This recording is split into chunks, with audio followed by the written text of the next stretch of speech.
you're not doing anything to the area that's going to cause anything to change or be worse, or a valve to stop working or anything like that. All you're doing is putting the magnetic field. You're not putting an electrical circuit into the body that could interfere with the electrical circuitry of the body.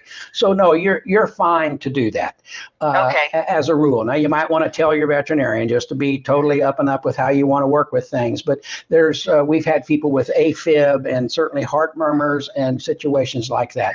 In fact, I had a question the other day on the electrical impulses. There was I forget what they call it, but it's a clumping of some nerves that does not allow the electrical impulse to move as freely through the heart to make it beat in a uniform fashion, and that can be a problem. But we did some research, and again, as long as it's done adequately, you may not, in those type situations, be directly over the heart with a high paddle or something like that. But to treat generally, you're good.